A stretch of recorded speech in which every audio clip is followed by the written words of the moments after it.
if I didn't, and I was like, no, this has to work. Like, it has to work. It's like, no, this person's body like clearly isn't responding. So. Hi, I'm Kyle Werkerly, certified professional ghostwriter. I'm glad you're listening as I welcome industry experts to share stories. You'll hear of lessons learned the hard way, overcoming professional hurdles, turning experience into actionable knowledge, and how to connect with your target audience. This is the Career Challenges Podcast.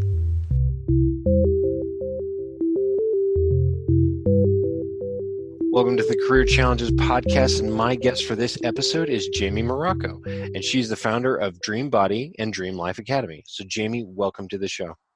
Thanks so much for having me. Awesome. So you're a fitness coach and a fitness trainer, but you actually dig into the, what people need to do as far as functional nutrition in order to find that sweet spot of, proteins and carbs and all of that stuff. Can you explain to me how that works? Yeah, definitely. I think that there is like certain rules of fat loss that we know to be true. Like, you have to watch your calories. You want to make sure you're eating mostly nutrient-dense foods for optimal health.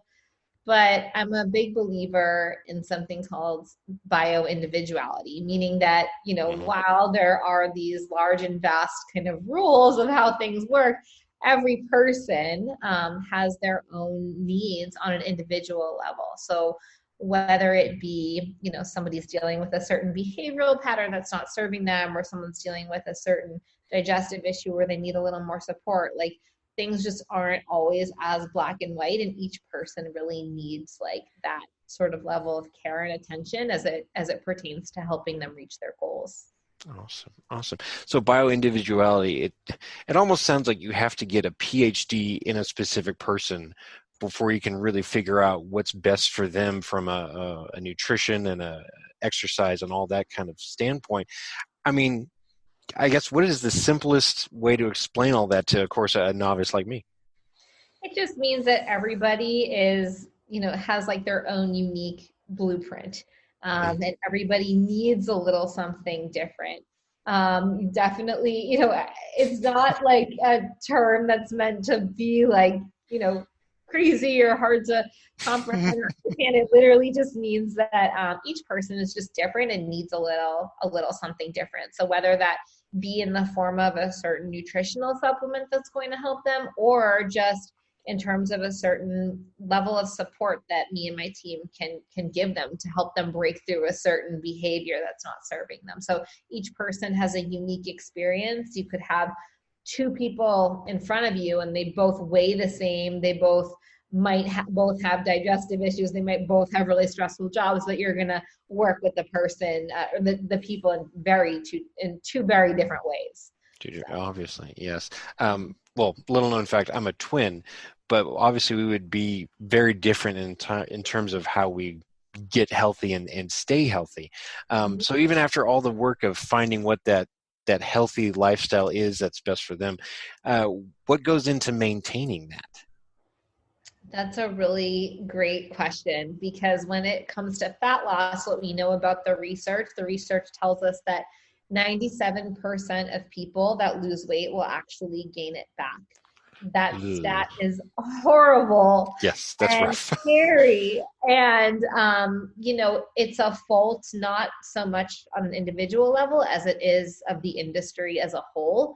Unfortunately, the industry is set up to get people on these quick fix programs and turn them in and turn them out, and people have to repeat the same program over and over again. I always say, if it didn't work for you once and get the job done, like you shouldn't have to repeat it over and over again. So just, a little bit about me. I was overweight as a kid and I lost 50 pounds and kept it off. So I'm part of that 3% who has kept the weight off. And that's what is at the core of my program. I teach my clients the same skill sets that I've learned over the years. And, when it comes to maintenance, like the number one thing is sustainability. Like if you give up wine on your fat loss plan, what's going to happen when you go off it? You're just going to want to drink all the wine and then all the weight's going to come back, right? True. Yes. So sustainability is really at the cornerstone of being able to achieve a certain result and be able to, carry that through for the rest of your life without sending it in a yo-yo cycle. Hmm. Well, I mean, what if you have a client who has worked hard to get there, and yet they tell you, I don't think I can do this. I don't think I can maintain it. It's just too hard. I have so many cravings, or, my job is just way too stressful for me to adhere to this plan that we have. I mean, what do you tell them in that situation, if you want to share that? Yeah, absolutely. That's a really good question. So I'm just being like frank and honest. Like with my plan, clients do not say that because I include cookies. I teach them how to make their own food choices. I Oh. empower them to really understand food and how it works so that they can take something that's perceived, by society standards as a junk food and actually make it work for them and help them reach their fat loss goals because they're having it in a quantity that is actually supportive. So I've never actually heard that being said. And I'm not just saying that, but it's the truth because I know what it takes to be, to have, you know, a plan that you follow and have it carry you through the rest of your life. However, if somebody were to say that to me and they were to say like, okay, this is really challenging. How can I always be paying mind to my nutrition or anything like that? Like, how do I live my life? And I always go back to the statement, and I didn't come up with it. I don't know where I picked this up. Choose your hard. Like, choose your hard, right? It's like you can like go down the path of least resistance and just eat whatever the heck you want anytime you want, but that's going to inevitably turn out challenging in the long term. Health problems, mental emotional issues of not feeling good in your body, that's hard. Hmm. The other hard is that you continue to pay attention to the food that you're eating, but the reward in that is that you feel good, you feel healthy in your body, and you show up positively in your life. So neither one is easy, but arguably one is more difficult than the other. So Sure. I just go back to that. Yeah, and do you find that, since you've obviously done this for so long, that it's pretty much second nature to you? I mean, I'm sure it's still difficult, but you find that it's harder, quote unquote, to do the be lazy, and just eat whatever you want. Hmm. Yeah, I mean, it's funny you should say that. I had a couple years ago, I was dealing with some health challenges where I put on some weight. I was dealing with some hormone challenges. And for me to be okay with not working out and Hmm. to put on the weight, it was very challenging mentally and emotionally, but it did bring me back to that place where I was at when I was a kid, in my teens and young adulthood, where I was overweight and unhealthy. And like, I felt those feelings again. And it's like, oh my God, like, it helped me kind of appreciate that process again. Sorry, I kind of rambled a little No, bit, but that's a great answer. That is a great answer. Um, so you mentioned that a hormone imbalance can cause kind of, well, obviously the weight gain, but also negative feelings. Um, and I'm sure there's a lot of science behind this as well. But are there certain foods that can lead to lower hormone, lowering one or specific hormone, or raising another? Are there specific foods that do that? I mean, honestly, there's so much research like being done on like the functional aspect of, our health and our endocrine system and how our body regulates these things. What I will say is the fastest way to tank a woman's hormones, or a man's for that matter, are to go very low fat and low carb at the same time. If you want to feel like absolute, Mm. get rid of all the fat and all the carbs, and your hormones will definitely be in the tank. Mm. Um, I think though hormone levels are more driven by our body's perception of stress. So Huh. without like, I'm gonna try and keep this really, really simple, but Mhm. essentially we have a part of our nervous system, and it's called the autonomic nervous system, and it's basically responsible for all actions in the body that are unconscious, like our breathing, our heart rate, just the stuff that happens that we don't even know is happening. And we have two parts to that. We have the sympathetic Mhm. side, which is that fight or flight response. That's like, I got to run from a bear and like I need adrenaline now. Mhm. And then we have the parasympathetic, and that's known as the rest and digest. And that system is known for resting. It does the body's starts and initiates and does the body's digestive process. And these systems work in harmony with one another. They're supposed to, but unfortunately, the way most of us live in 2019, a lot of us are in that chronic fight or flight. I got to get to work. I'm running late. My boss is stressing me out. And the body never has a time to get into a more parasympathetic state. And when that happens, the body will compromise systems that are not pertinent to survival. One of those being reproductive. And that's where you start to see a downregulation in hormones or a hormone imbalance. The body's just trying to keep up. And for different people, it will downregulate certain systems depending on whatever your genetic predisposition is. For some people, it's digestion. For others, it's hormones. But that's what the latest research is really showing in terms of hormone balance and optimal health for that matter. It's really driven by stress. Wow. Now I feel I need to go out and read all that just for myself so that I'm not, I'm taking care of myself and everything is in balance. Wow. So, I mean, where are you getting your research? Because it's one thing to, Google search, hormone imbalance. It's another thing to know legitimate and reputable research sources to make sure we're getting, honest and fair data and information. Yeah, it's a really, really good question. So just from like a credential standpoint, I did go, get a couple certifications in nutritional therapy and functional nutrition and all of that good stuff. I also, there's a brilliant man out there. His name is Dr. Joe Dispenza, and he really bridges the gap between, he goes into the literal metaphysics behind how the body can heal itself and the neuroscience behind it. He's done a ton of research studies. And then I always think there's this element too of like, we're an N of one experiment, like each and every one of us. And there are things about the body that we just don't know. And a lot of it is a mystery, which is kind of exciting and really cool. But I just don't think that there are like black and white, like, okay, when it's like this, it's always like this. Or when it's like that, it's always like that. Because you can do all the research studies in the world, but you never know the conditions, what the person's genetic predispositions are. Like, there are just so many factors. So you kind of look at everything in totality and you say, what makes sense and feels right for me? And like, I'm going to try this on myself, or, this is what I'm thinking to do with this client, and, kind of know what to look for from there. Yeah. So you kind of dealing with ranges every time, right? Yeah. Because whenever somebody comes to me and asks for ghostwriting, I say, well, the average is 6 months. That's the average.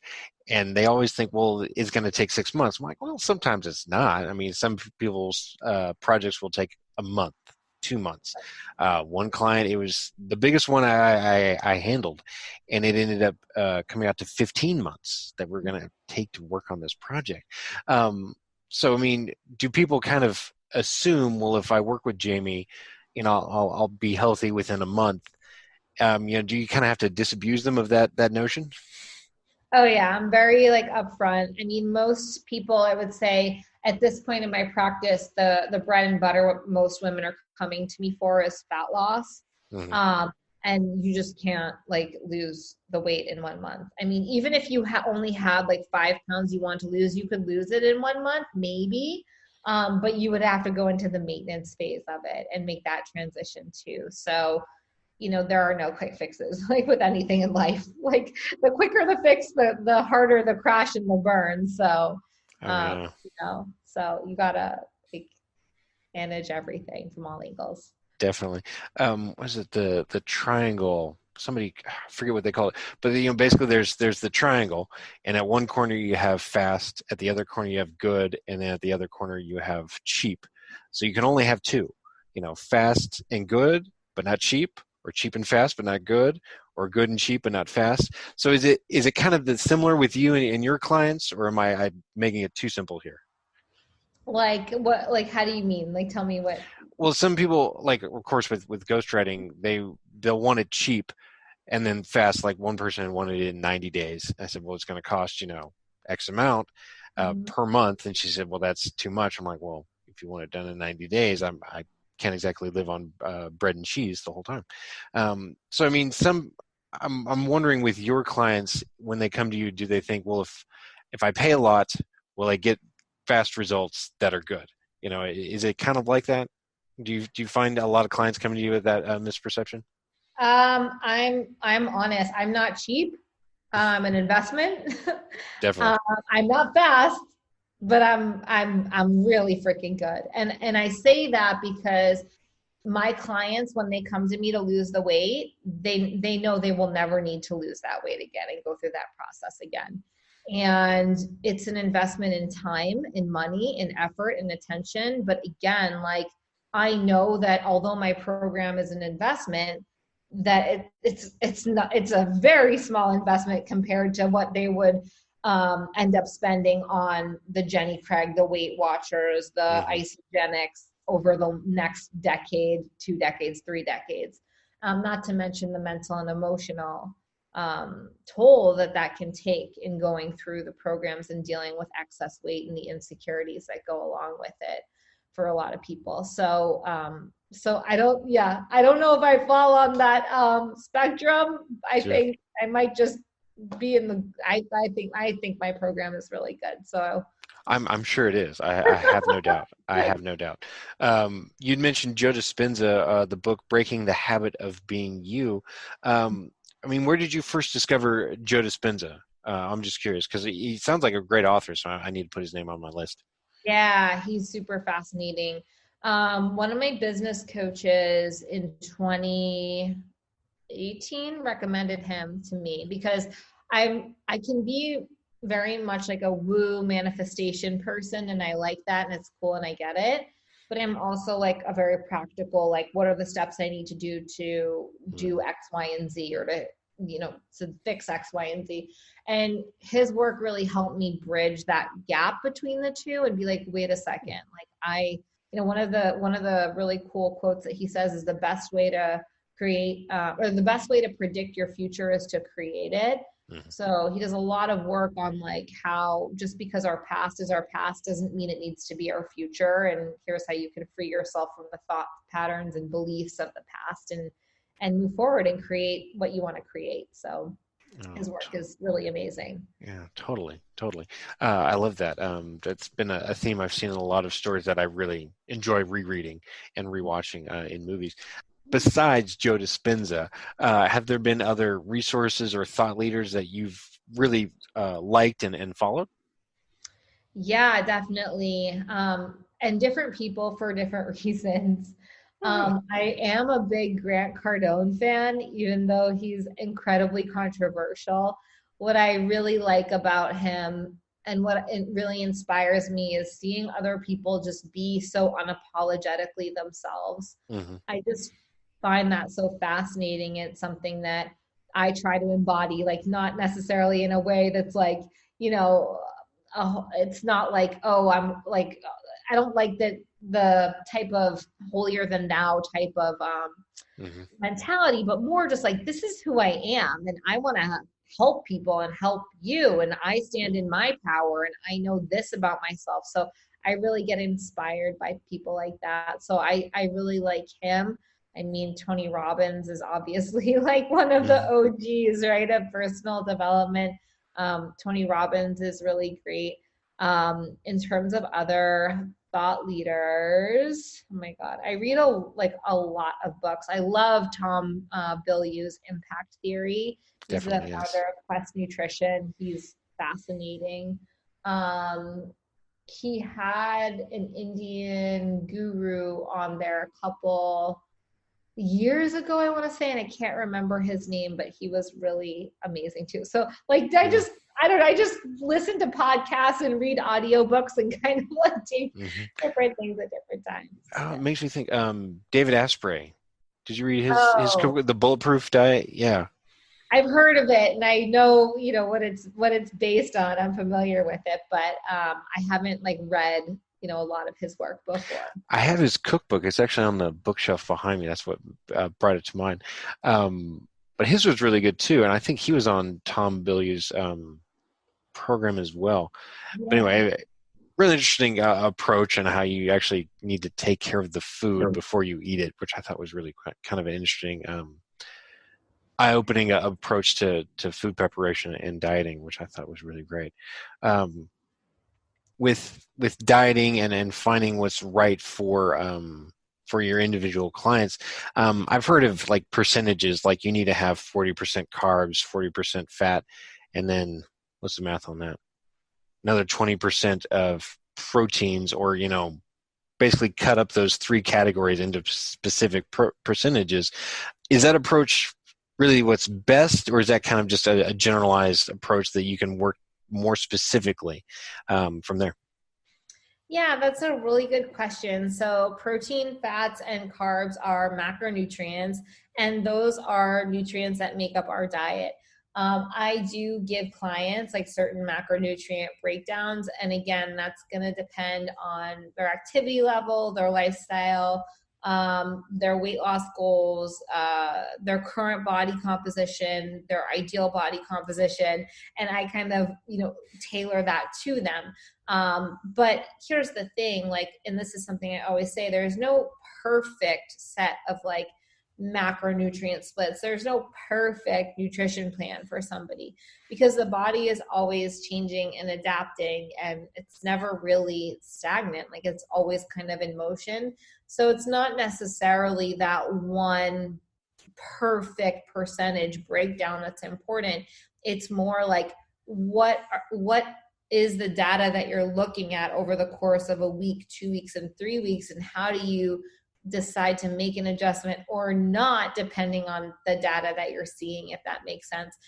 Clients come to me for fat loss. So if I give them a certain number of calories, and if you think about calories sit up here, and then macronutrients make up calories. So they're related in that way. Okay. And if a client, if I don't see the movement that I want to see, and the client's being compliant, that just tells me that we need to make an adjustment. So we make an adjustment.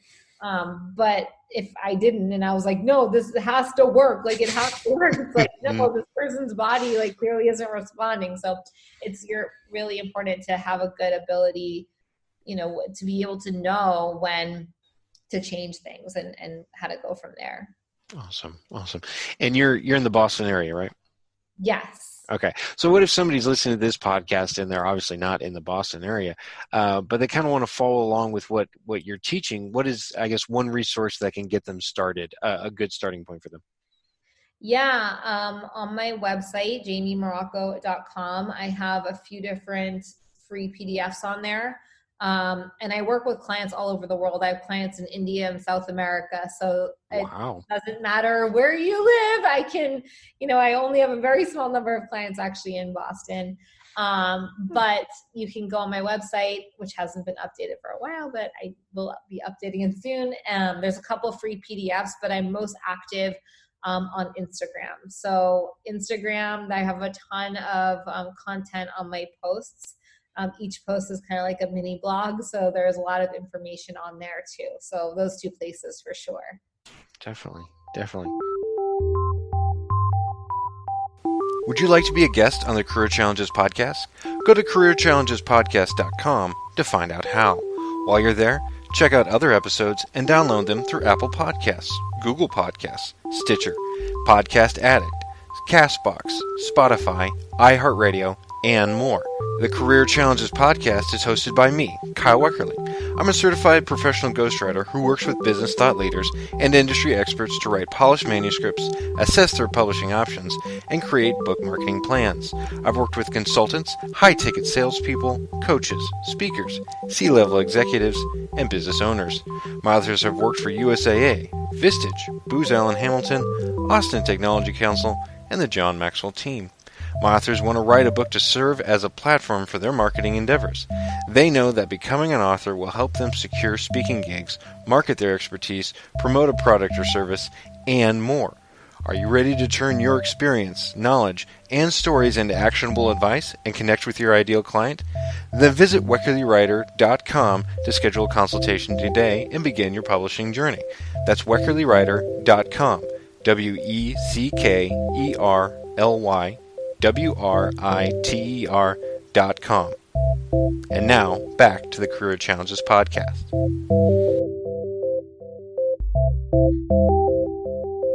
So you mentioned, as a kid, you had your weight issues, and then your personal trainer now. Where was that point in your life, looking back now, knowing what you know now, where you decided, I want to go into fitness training or personal fitness and health, because I see a need, I've been through it, and I know I can help people. When was that moment, and what was that like? Yeah, that's a really good question. I had graduated college. I was working at a hotel, and I love fitness for the last probably 3 or 4 years. Like when I turned 18, that's when I started losing the weight. I got healthy and everything. And I worked at a fitness studio, and I slowly worked my way up the chain. I became a manager of the studio.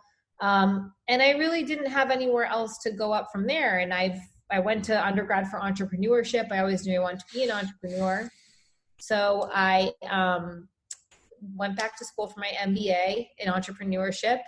I ended up working in Silicon Valley for a few years, just, to kind of get that. I wanted to just be in the startup scene. And in that time, I have an online, my business is all online. I don't do any in person anymore. And I built the online business, went through a couple layoffs in Silicon Valley, and I was like, F this, I'm going all in on my business now. And that was I started the online business in 2015. I went all in June of 2016 and awesome.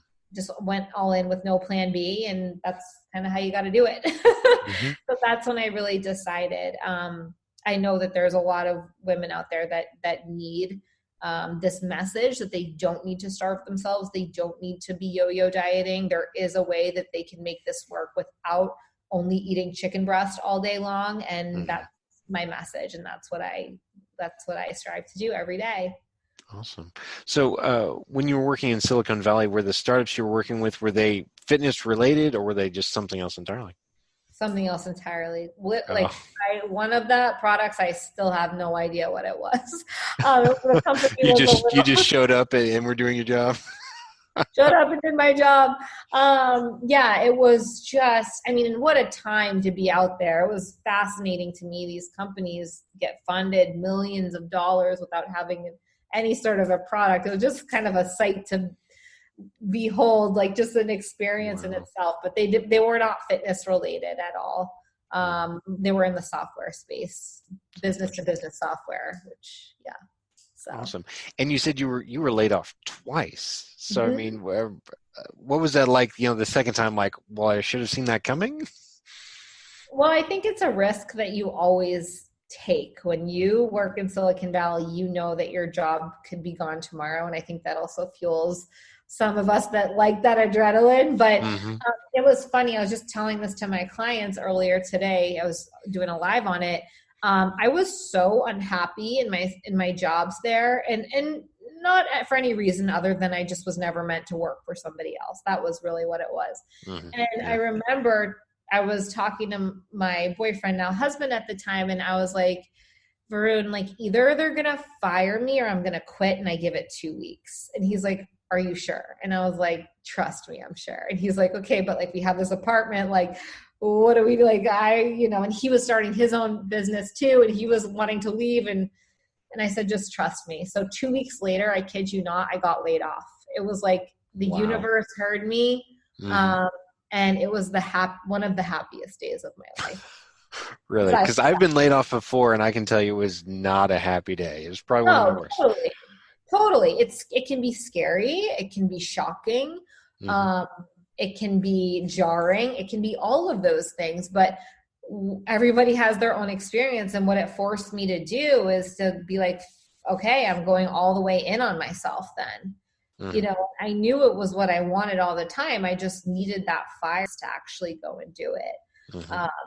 So, the first time it happened, it was hard and I cried a lot. The second time I was like, I'm in a different place, and I was ready to just go all in. So when you the second time and you're like, yes, this is what I needed to happen, were you wanting to start your business there in Silicon Valley, or you're like, forget this. Silicon Valley is going to be my rearview mirror, and I'm never coming back.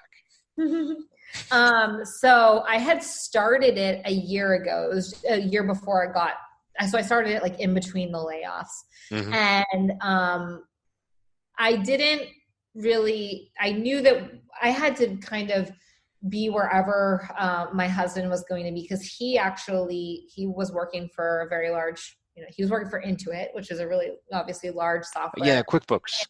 Yeah. Yeah. And he was starting his own company too, and his was more location dependent. So we had to move back east to where I'm from, Boston, for his business. But I would have been anywhere. Like, I didn't love San Francisco. It's kind of dirty. It's a little foggy. It's not really my vibe, although people love it, and I think that's amazing. But I was open to anywhere as long as I could be my own boss. That was like the number one for me. Definitely. Yeah, because I've visited San Francisco. I grew up in Eureka, California. I was like 6 hours north of San Francisco. And we visited there probably a handful of times. And I have fond memories of the place, and I think it's really nice.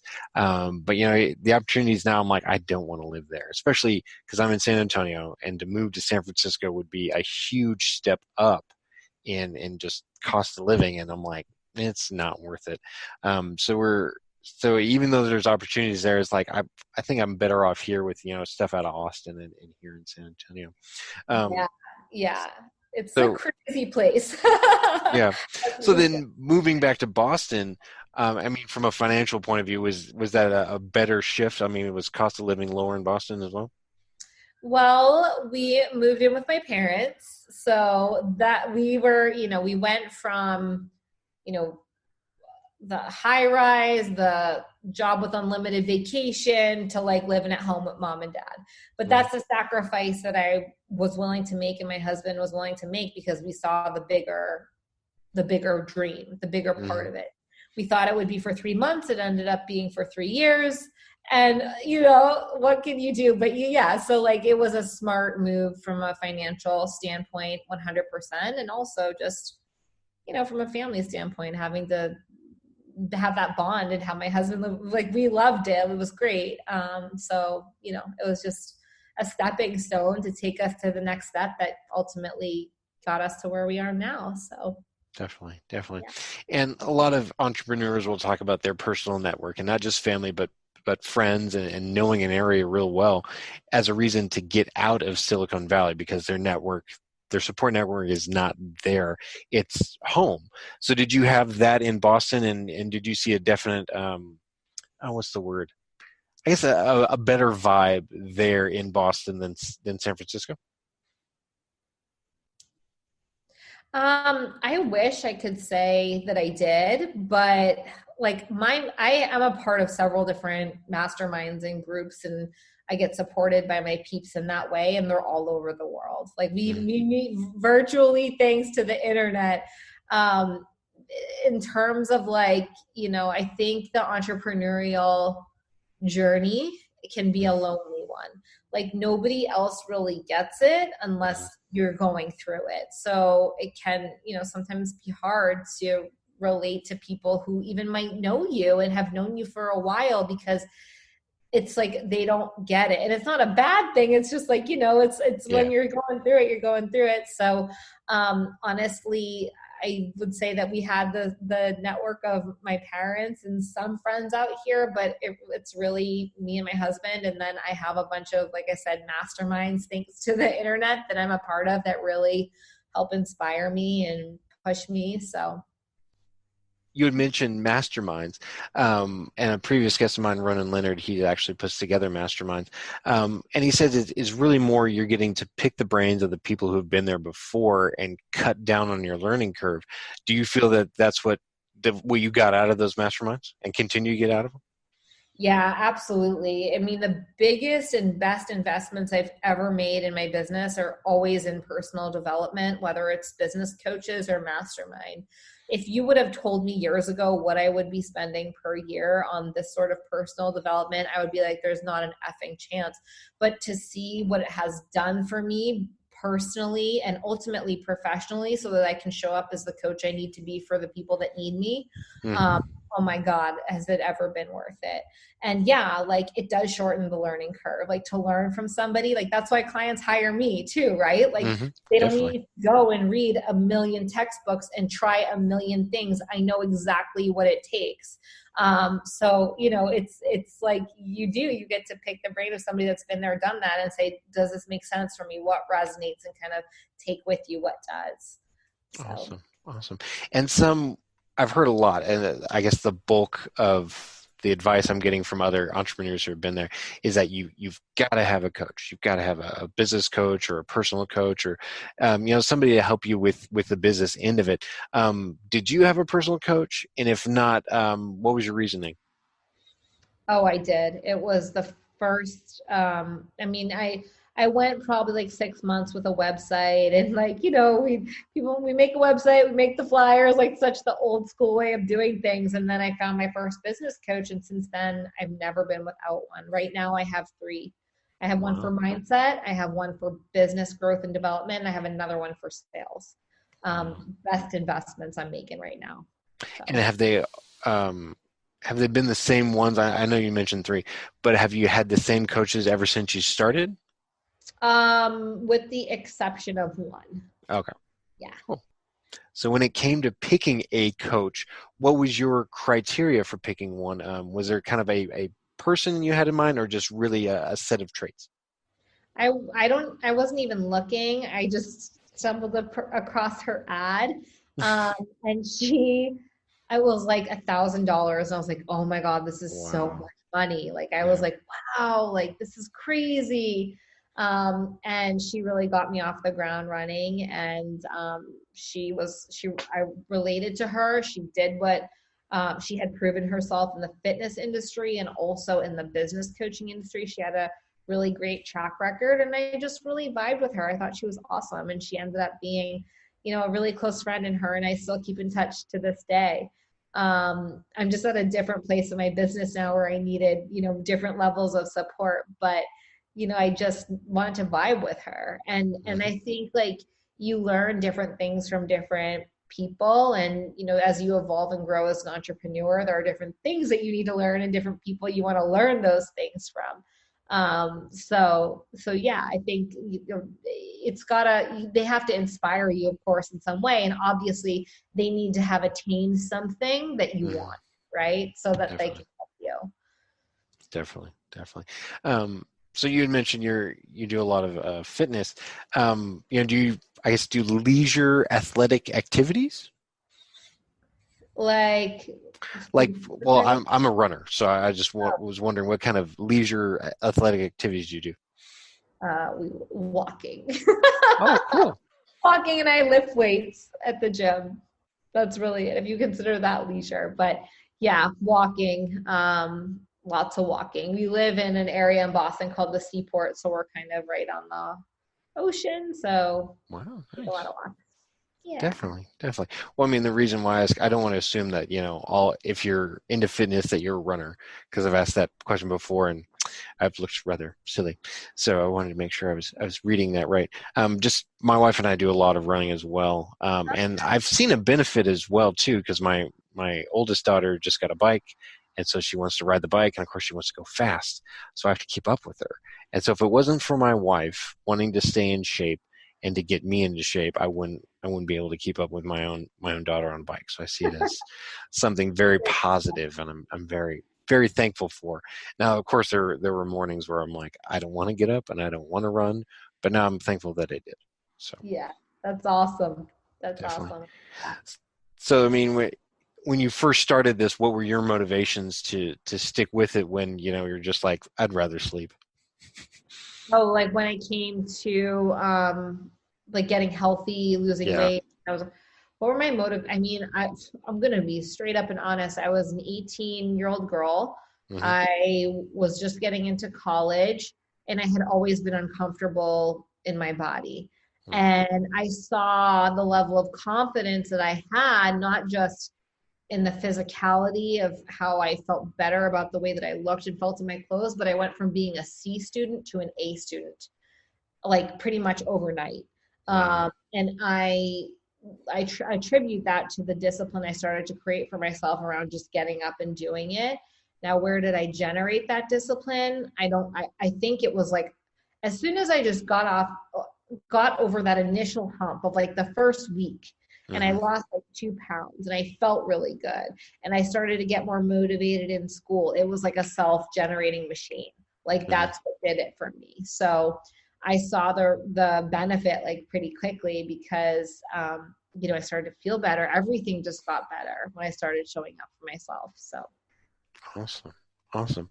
So, I mean, if somebody's getting started and they're kind of on the fence about it, do you kind of help them determine their motivations? What could really light the fire in their stomach to keep going? yeah, I think like first of all, before you start any health and fitness journey, especially if it's driven by weight loss, you have to make a decision. Like you have to say either I'm going to go for this and I'm not going to be perfect because nobody is, Mm-hmm. but I'm going to go for it. Or you can say like, I'm not going to go for it. But I think what people do is they get into this mindset of like, I want to lose weight, I think. And they do like the 1 foot in and 1 foot out. Yeah. And the reason why that's the ultimate like purgatory to be in, it's because like you're putting energy and effort and attention into something, but it's not enough to actually do anything for you. So that, I mean, because think about it, it's one thing where you're not doing anything, so you don't expect the results, right? Mm-hmm. Or you are doing things and you're doing things well and you're going to get the results. But when you're doing things sort of haphazardly, you're putting in effort, but nothing's happening. That's like the worst place to be in. So I just have a really honest conversation with people, and I'm very selective about who I bring into my program and who I work with. And I always ask people, like, what's your level of motivation on a scale of 1 to 10? And if anybody ever says anything less than a 10 and we don't work through it, or I don't understand, or it's not clicking for me, I just tell them, like, it might not be the right time for you, and that's okay. But you don't want to start something and just feel like you're spinning your wheels because the commitment was never there from the start. Mm-hmm. So I think it's just having an open conversation. And I also think like something to pose to people who feel that they're not really sure, they're kind of on the fence. It's like, well, what is it going to take for you to jump off the fence and just do it? Like, what are you waiting for? Like, what is it going to take in your life? What sign are you looking for? What needs to happen so that you can just go after this thing? And a lot of times it's honestly fear. So it's just asking those questions for sure. Definitely. Definitely. So then, of course, I just want to end with these couple of questions. What's next for you, Jaime? Yeah. So what's next for me? I had a really big growth year last year. It was also one of the busiest years of my life because we were planning our wedding, and it was like Oh. it was in California. We were living in Boston. It was a lot of logistical things. So from about April until our wedding in October, I really managed the clients that I had, took care of them, but I wasn't really in hyper growth mode. Mm-hmm. Um, since January, we just moved in. We are, in our apartment. We're settled. I'm in hyper growth mode right now. So I'm really expanding my team. I brought on 2 new team members, and I'm really, really setting ourselves up to be able to really help as many women as we can. We take some guys too, but mostly Okay. women. Mostly women, and just spread that message, because there's too many women out there that are driving themselves crazy, sitting in their closets crying because they can't figure this out. And I'm determined to find every single one of them and help them and empower them to really live their best life. So that is what is next for me, is growing and being able to take on more. And I'm really excited about it. Awesome.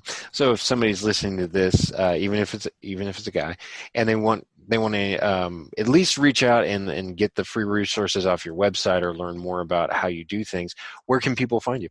Yep. DM me on Instagram or follow me, Jaime Morocco, or, head on over to my website to get some of those free PDFs. But Instagram DM is definitely the fastest way. I always respond, and feel free to ask me any questions at all, and I'll point you in the direction of something that can help you. Awesome. Awesome. Well, Jaime Morocco, thank you so much for being on the Career Challenges podcast with me today. Thank you so much. This was so fun. Awesome.